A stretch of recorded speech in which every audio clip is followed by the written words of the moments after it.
Welcome to Lethal Dose, your favorite toxicology-focused podcast where we delve into true crime cases involving drugs and poisons. My name is Venus Deneco. I'm a layperson fascinated by true crime. My name is Kayla Woods. I'm an author and toxicologist. Let's get started.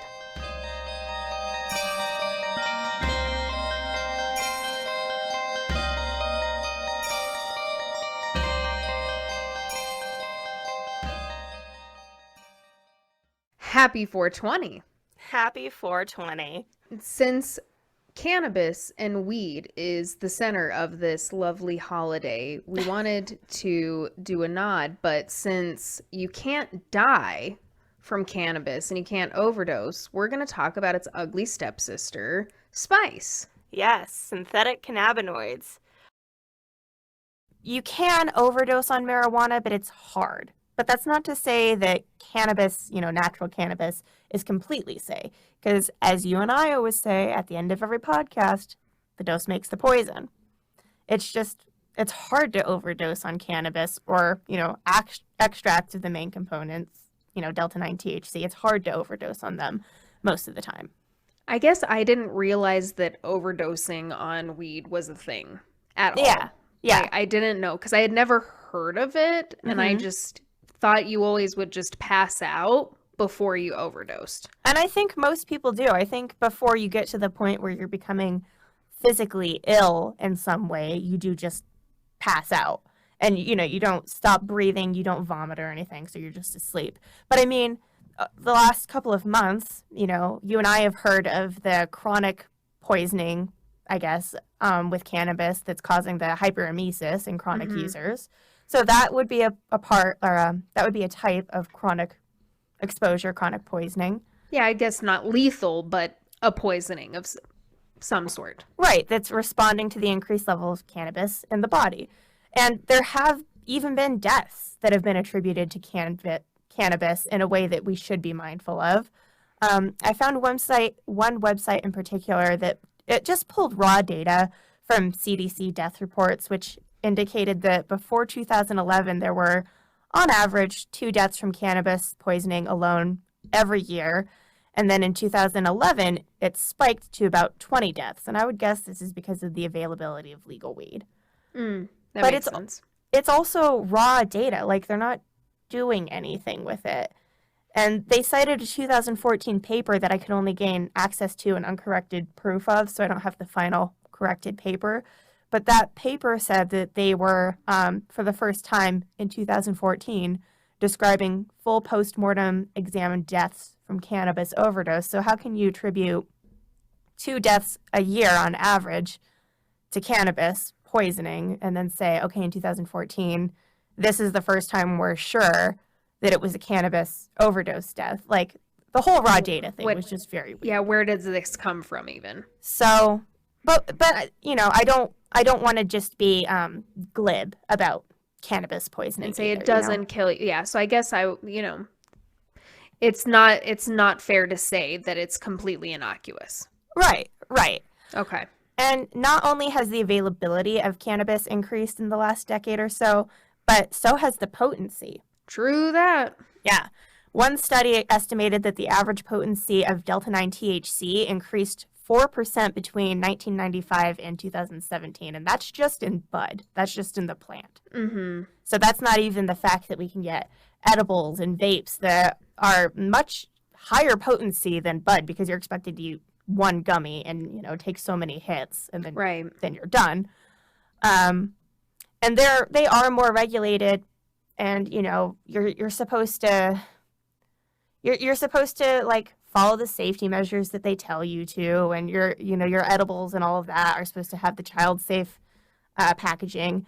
But cannabis can be especially dangerous to children and animals and people who are at risk for cardiovascular disease, which appears to be the only correlation that can be drawn between acute THC ingestion and sudden death. Okay, is it like they have like a heart attack or something similar? Something like that, yeah. Okay, gotcha. Yeah. Currently, there is no established LD50 or oral or inhalational, Currently, there is no established LD50 for oral or inhalational human ingestion of THC. The 2014 paper, the uncorrected one that I found, it described 2 case studies in humans, and it only extrapolated human values based on intravenous rat values. Oh. Which is like... We're shooting up the pot now? No one's doing that. Yeah, I'm shooting up my pot real good. Right. And so it extrapolated that the LD50 for humans intravenously is 30 milligrams per kilogram, but we know that animal studies aren't 1-to-1. Sure. And we're not shooting up the pot. Right.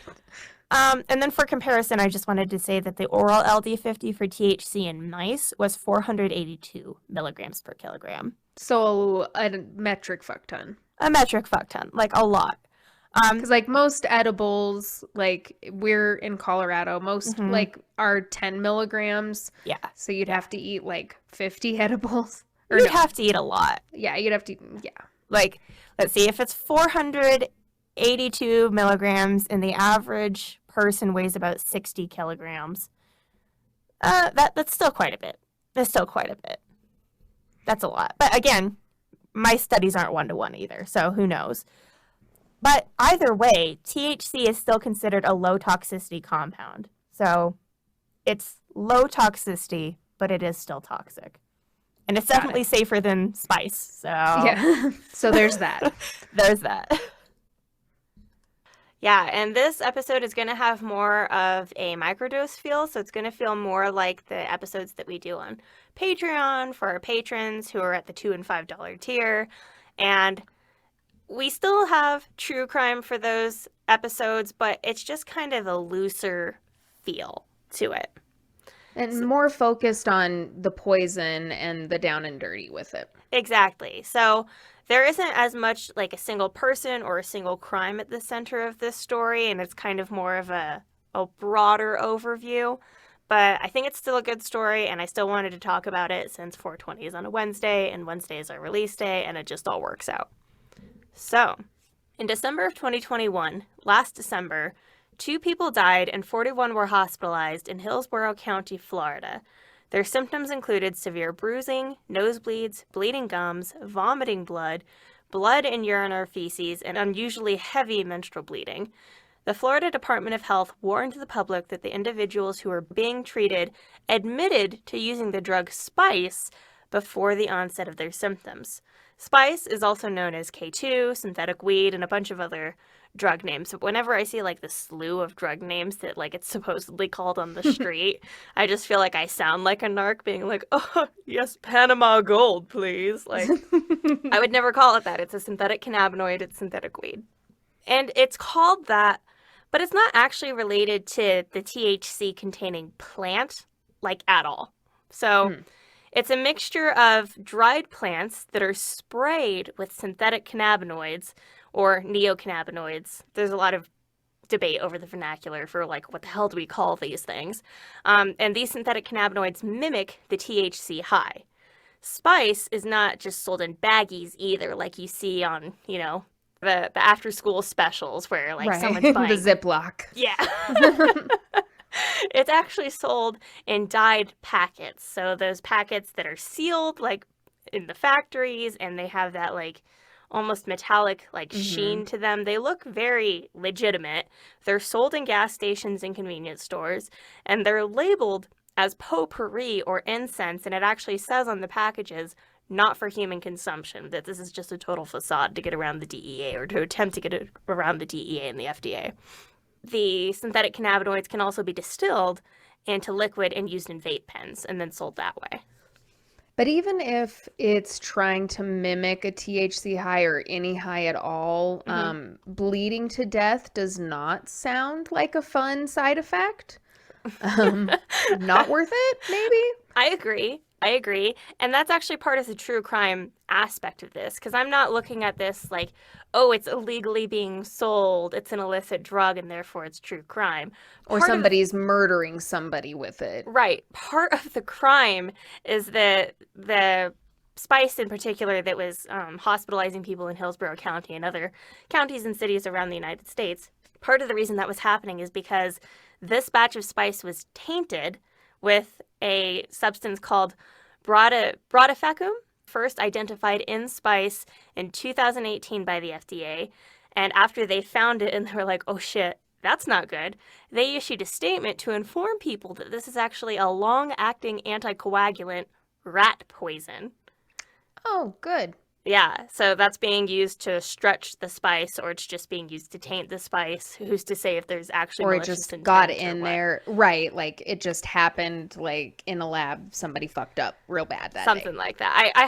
I believe that it was more intentional than accidental, but I don't know if it's intentional in the same way that, and I think I've mentioned this before, the levamisole that's in cocaine, which is a deworming agent. They put it in so that when you test the cocaine against your tongue, it makes your tongue tingle, because I guess that's the sign of good cocaine. But it's a deworming agent and it causes necrosis. So with the rat poison, I don't know if there's something that it produces like a stronger high, and so it contributes to it, or they're like, oh yeah, that's This the is good what I want. spice. Yeah. Yeah. Or if people are just being malicious with it. I don't know. But maybe not intentional in that they were trying to kill people because they need Yes. customers. Yeah. Gotcha. Yeah. The toxin brodifacoum ties up liver enzymes that metabolize drugs, which extends their effects. And so that's part of the reason that people think that maybe it is being added intentionally. And maybe it was being added intentionally, and then somebody was like, well, I could add just more of it and be a dick and cause severe bleeding. I don't know. But it's really easy to get a hold of because it's sold in hardware stores, because it's a rat poison. So you can just go pick up rat poison. But it not only causes severe bleeding, it can also cause brain damage. So it's Oh, good. really, really, really not good for you. Bad shit. Don't smoke it. So is the spice dangerous? Like, how dangerous is the spice on its own if it's not tainted with the rat poison? It's still very dangerous. It's still something that's really easy for people to overdose on, even when there's not rat poison. In 2018, the NYPD reported 56 confirmed spice overdose cases over just 3 days in Brooklyn, Jesus. from what they determined was a single, particularly dangerous batch. The same year, 70 people overdosed on a single day in New Haven, Connecticut, and 300 people overdosed in Washington, D.C. over a period of 2 weeks. This is bad stuff. It's bad stuff. In 2014, New Hampshire actually declared a state of emergency because the number of emergency room visits due to spice ingestion increased that dramatically that year. I mean, weed, this doesn't even come, because you can't overdose at all on weed, as far as I know. I mean, if you were to take like the distilled version that's maybe in vape pens, or the resin that's used for dabs, you might maybe possibly be able to overdose, but the amount that it would take to kill you Right. following an overdose it's an enormous amount. Yeah. And that's just so many in such a little spurt of time. Yeah. Yeah. And so how does an overdose look when it's just the spice that's not tainted with the rat poison? When it's just spice, overdose presents as agitation, anxiety, seizures, stroke, coma, kidney injury, which may require dialysis, and death by organ failure if it's allowed to proceed for too long. Yikes. According to the police reports and the articles I read, overdoses are easily recognized because the victim is usually vomiting and agitated and likely experiencing hallucinations. For this reason, the cops like to describe them as acting like zombies and being totally zonked out while fighting with other people on the street and, being aggressive. But I kind of hate when things are described that way, and I know that they're trying to draw a parallel between synthetic cannabinoids, so spice, and bath salts, Right. which is another group of synthetic psychoactive substances. But I don't know, it's just dehumanizing, I think, to be like, oh, they're acting like zombies, or it's it feels like it's intentionally trying to make people, they should be worried, but it feels like they're trying to worry people in a different way. Like they're trying to they're trying to sensationalize it. Yeah, they're trying to sensationalize it and make, the mom and dad, strolling their baby down the street. They're trying to make them scared of it rather than the people who are at risk of ingesting it for whatever circumstance. Right. So I think that's stupid. But spice is dangerous. Spice can make you act zonked out and agitated and hallucinate. It can also cause rapid heart rate, suicidal thoughts, hypotension. And as of 2017, 20 deaths have been linked to synthetic cannabinoids on their own. So This is so far and away from cannabis. Yeah. Not even close. The hallucinations, the full on episodes. Is it called synthetic cannabis because they spray shit on plants that look like weed, or is it like the plants that they use? Where does that come from? It's called synthetic cannabis because of the compounds in the spray. The plants actually have very little to do with it. So the formulations that have been found at gas stations and then taken for analysis have found to have plants like wild daga and Indian warrior. And these plants, unsurprisingly, because most plants have some sort of medicinal use in their cultures have grown in those areas, have indigenous medicinal uses for them.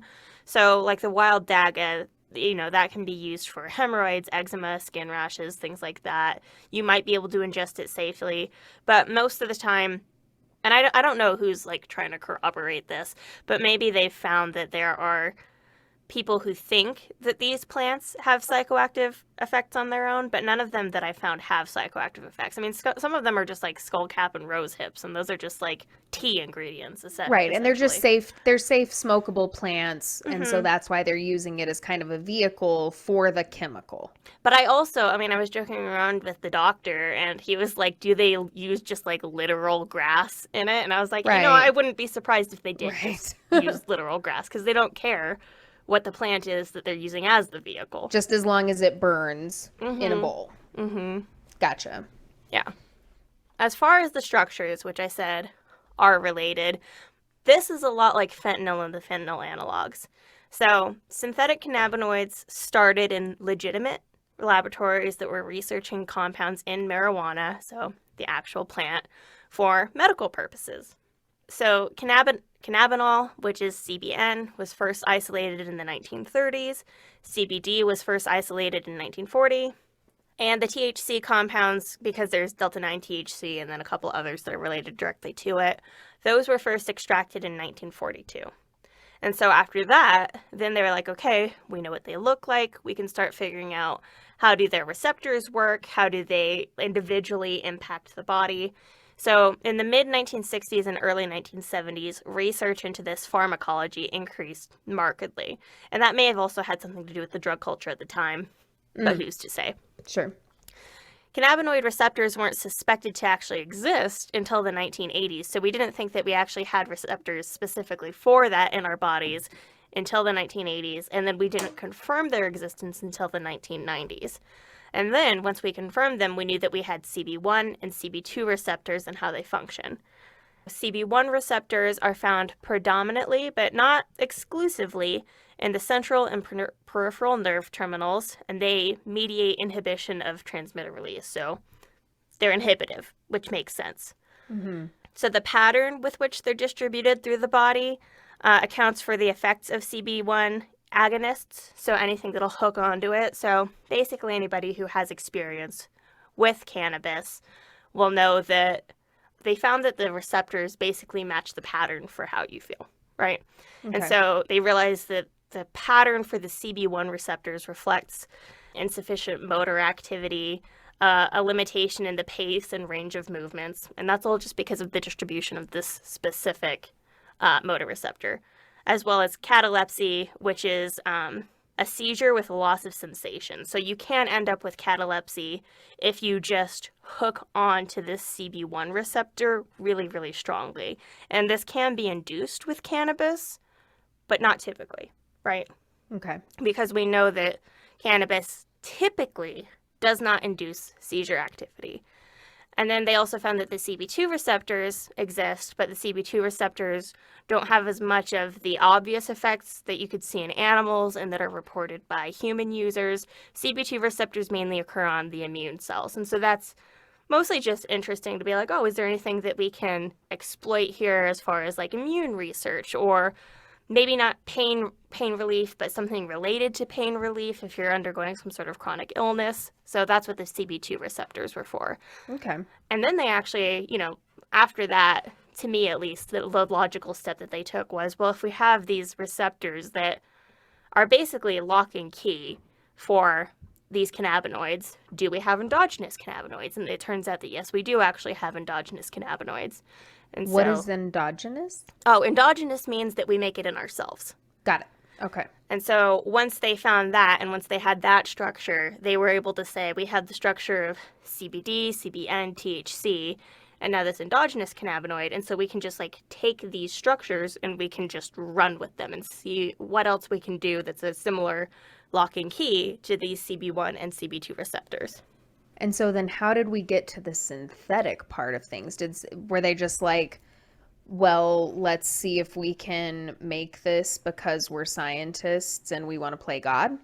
Basically, yeah. Okay. Once they had all the structures, they were like, can we make something that, you know, has better analgesia or has analgesia but maybe doesn't make you as sort of loopy, you know? So more of the CBD type thing, because CBD they found didn't have any of the psychoactive effects, but it still has that a little bit of immune system and the pain relief. So that's where it came from. So it did start in legitimate laboratories with legitimate researchers, but then, as most things happen, especially with drugs, yes, it ended up, you know, hitting the streets and illicit chemists, and then synthetic cannabinoids, which again, sometimes are called synthetic cannabinoid receptor agonists, so SCRAs or neocannabinoids or just synthetic cannabinoids. They were first detected in 2008 in a way that people were like, these shouldn't be out here. This is not for cannabis research. This is just on the streets and on the dark web. But despite being found in 2008 in, you know, the packets that were being sold in head shops, it wasn't until 2009 that many countries moved to criminalize synthetic cannabinoids and to declare them controlled substances. In the U.S., it actually took until 2011, and that's when the DEA classified only 5 structures that we had found as Schedule I drugs and officially banned them in the U.S. And like I said, they're a lot like the fentanyl analogs because you take the base structure and you just change one thing here and you change one thing here. And so they're hard to pin down and they're hard to find, and we're always one step behind on the analytical side. After they were first found in 2008, in the first 3 years that we started looking for them to try to figure out what is in these spice packs, 140 different spice products were identified. Holy shit. Yeah, there's a lot of them. And we only, you know, had 5 by 2011 that the DEA was like, okay, these are the Schedule Ones. And so is that why they're able to still be sold at head shops and gas stations and things like that? Because they can't, this is different. Right. This isn't one of the 5 that you criminalized. Right. Got it. And like I said, they're labeled as not for human consumption. And so they're like, oh, well, we told you not to. We told you not to smoke this. Right. We just Why told are you you smoking it? We just told you to burn it. It's just potpourri. Just leave it on the top of your toilet. Like, what are you doing? Yeah. So yeah.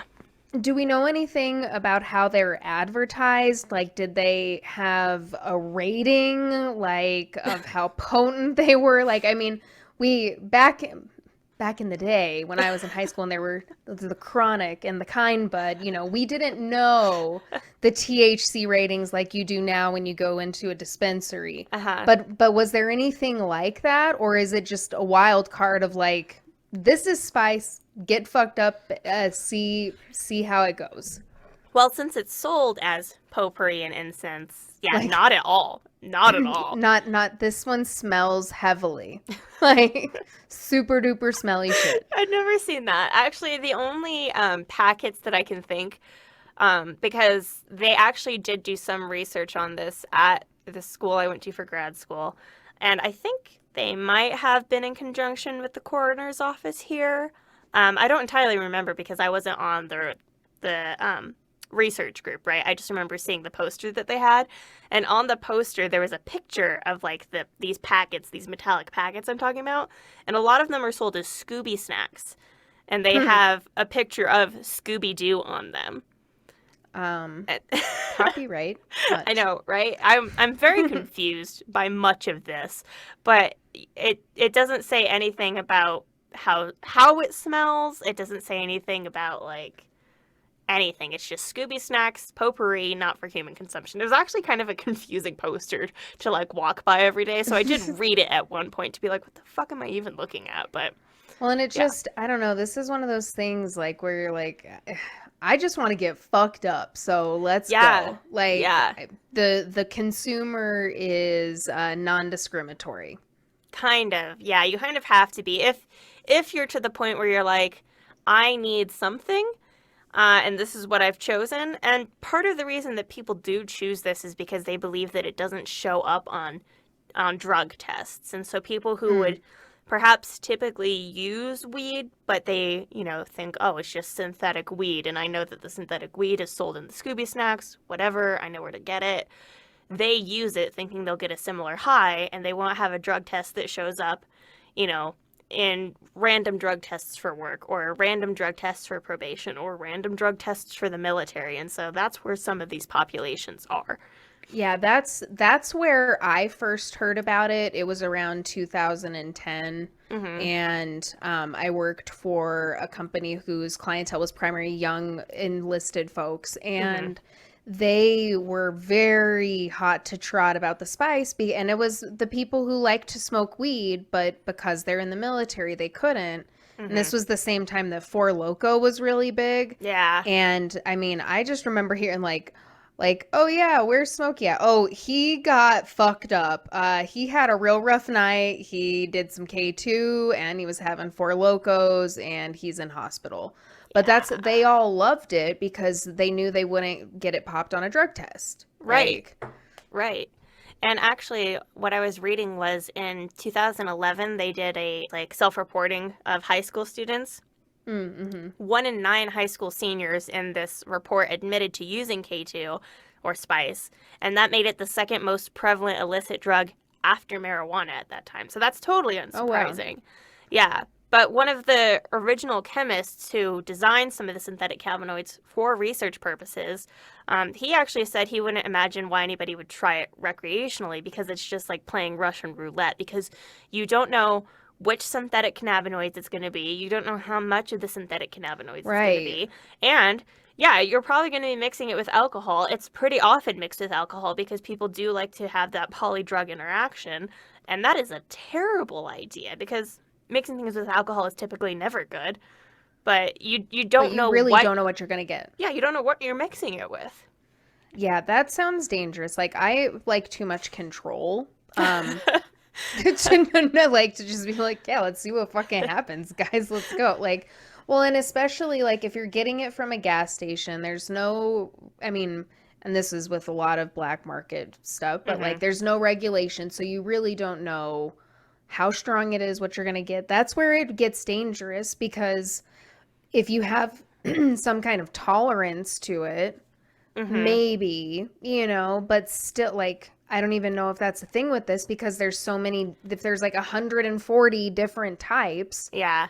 like maybe you were tolerant to one type at the gas station and then they got a new batch in that's Hmm. completely different.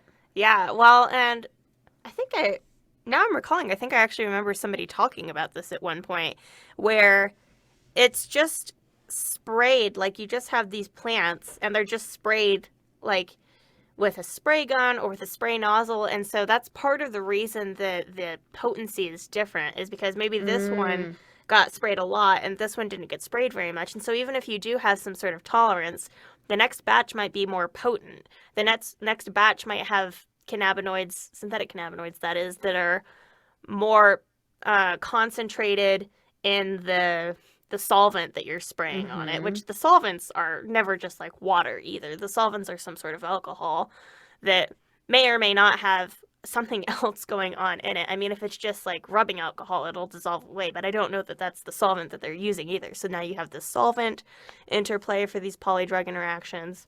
Well, and different companies or quote unquote labs, like back Hmm. alley labs, are using different things. Like, so it's so unpredictable. Yeah. And on top of all of that, the high is not like with regular marijuana cannabinoids. Like, even if they are related to it, they're nothing like that because they are made in labs to be I don't know. The only comparison I can think is like a super soldier, right? So you have regular soldiers that are regular humans, and you put them on the front lines, and then you have the fucking Hulk, and that's kind of what the synthetic cannabinoids are like, where they're meant to be intense agonists for the CB1 and CB2 receptors, and so they do have highs that are similar but worse, and so you have instead of a sense of well being, you're out of control. Instead of mild euphoria, you're hallucinating, you know? And because they hook on so intensely and so tight, they actually hook on for longer. And so the high that Mm. you get is more intense and it happens for a longer amount of time. And that's dangerous, especially if you're like gonna get fucked up at night and then you're like, oh, I have to go to work and I'm still tripping balls. Yeah. Like, Yeah. and everything, the walls are bleeding. Yeah. And Like, and I'm agitated and my heart rate possible. is up. Like, I'm Yeah. having panic attack symptoms and maybe bleeding on the inside. Mm-hmm, mm-hmm. And so because of all of this, they think that's why it's also dangerous, is because it's hooking on to the CB1 receptors in the brainstem, and that might be one of the causes, of death. It's not only inducing seizures, but it's hooking on to these receptors in the body that natural compounds will only hook on for a bit, and then your body can relax and go back to the way it was. Hmm. But it's hooking on for so long that it might just fucking kill you. And because it's just staying there. It's like, yeah, no, I'm not peacing out. Yeah, I'm yeah, here and your forever. your body wants to let it go. Your body's like, okay, got the signal, sent the signal out, but you are still hooking on and wanting me to send this Mm, signal out. And that's not something that your body is used to, and the ability to deactivate that signal becomes decreased. that's terrifying. Yeah, yeah, I would say so. This is not something I recommend whatsoever. Like, if any high schoolers are like, oh, synthetic cannabinoids, I can get it at the gas station and then I can still run track and my parents won't be the wiser. No, they're gonna fucking know. They're Well, gonna that's know. a coworker of mine. They their niece who was in middle school Oh got no. into got into some of this, and it was like over 12 hours. Like, she was at a friend's house and came home, and she like bit the mailman. Oh god. Like, straight up. Like, and so they don't know what's wrong because she was super agitated, and so this is something that's lasting like way too long Yeah. for Yeah. yeah.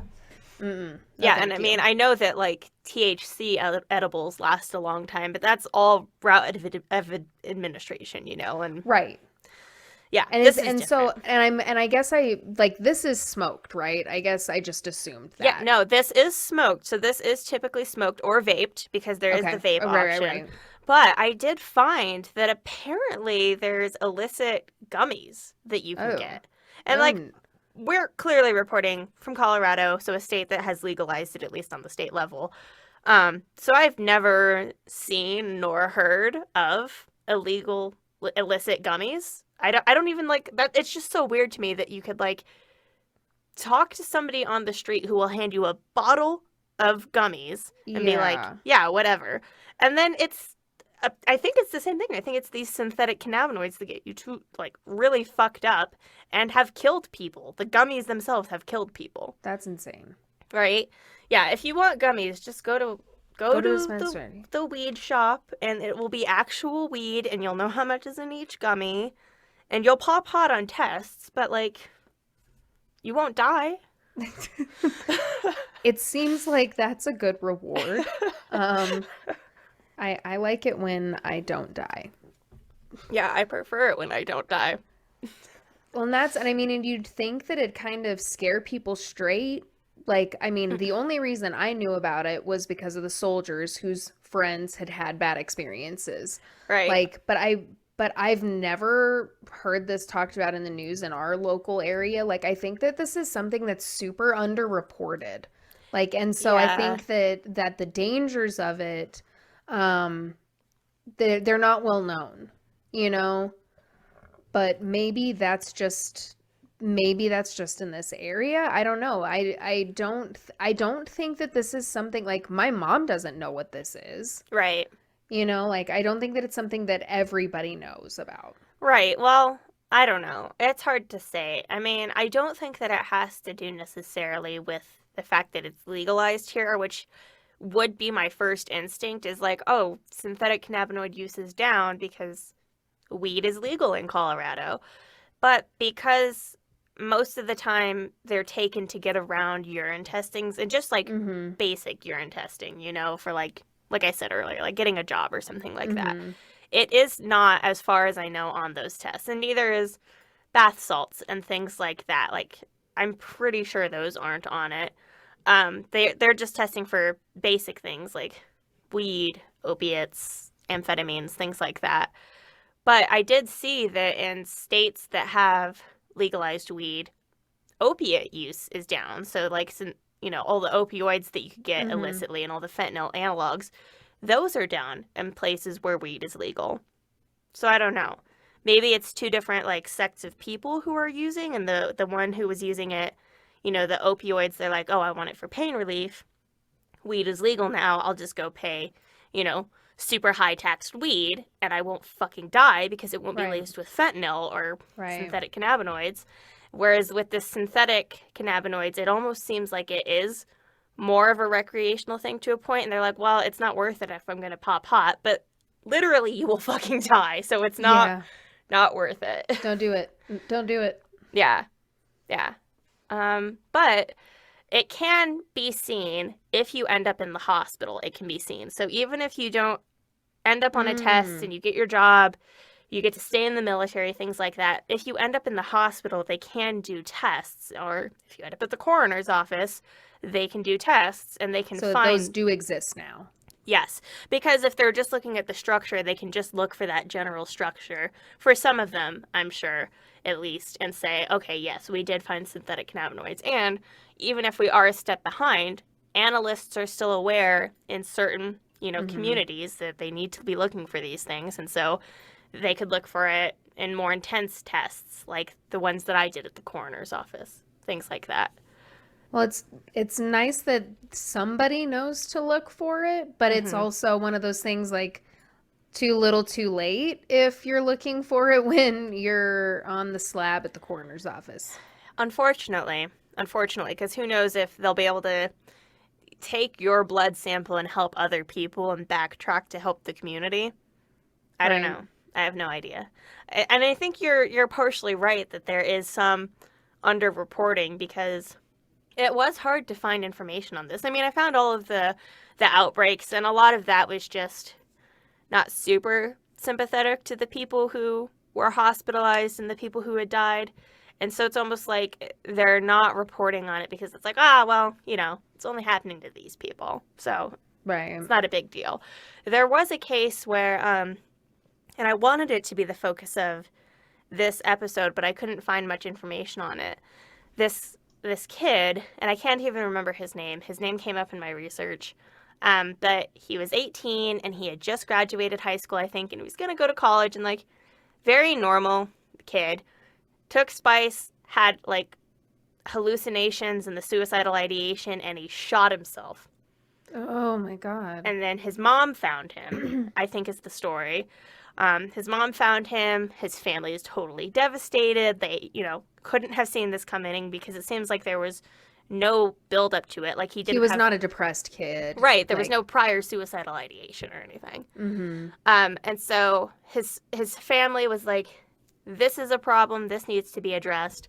And they actually got the attention of a senator who then took their son's story to the Senate and they passed a bill criminalizing synthetic cannabinoids.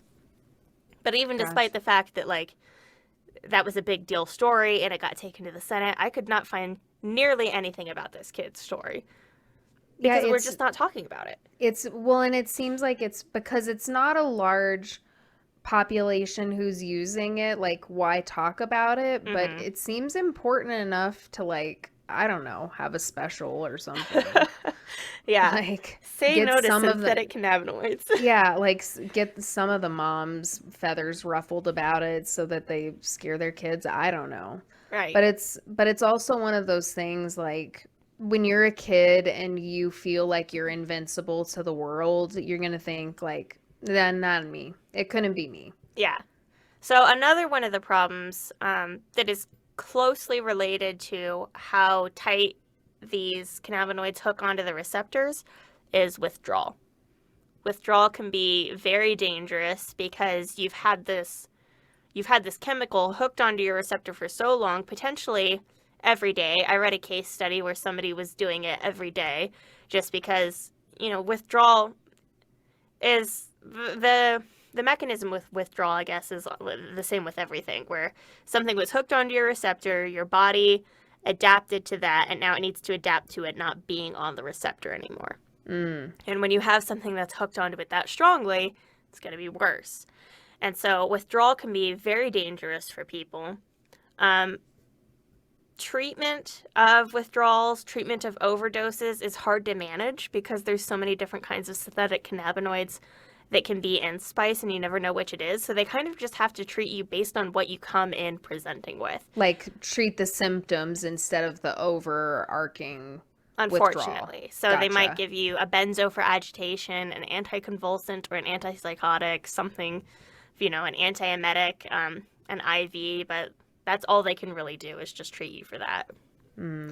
And then, there's additional issues with routes of administration as well. And so if you are vaping it, there might be vitamin E contamination. And when there's vitamin E contamination, you get a very specific injury that is called vaping-associated pulmonary injury that happens when you vape vitamin E. I've heard about that because that's like with the kind of with the vape oils that were made like illicitly on the street, not so much the ones that were sold in smoke shops, but the ones that like the guy on the corner is slinging. Yeah. That was bad news. Yep.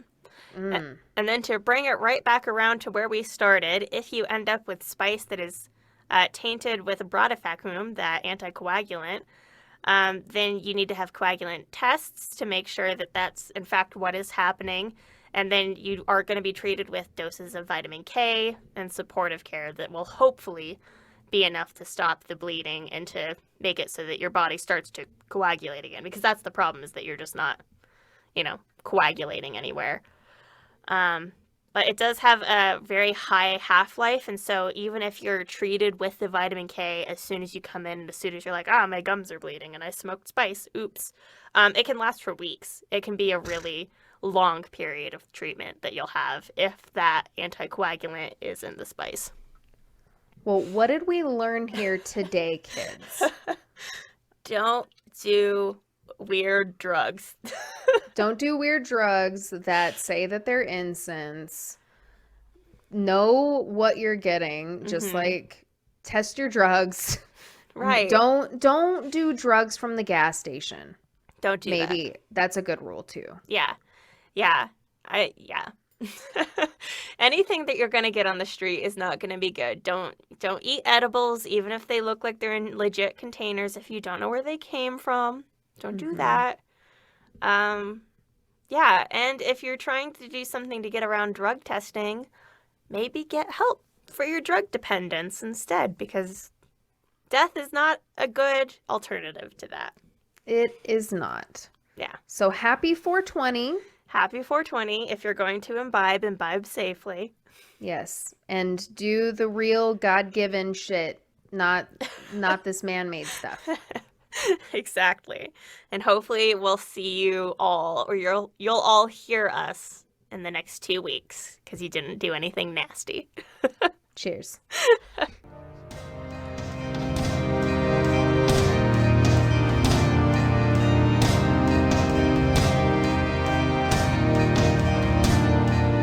Thank you for joining us. We hope you enjoyed this episode.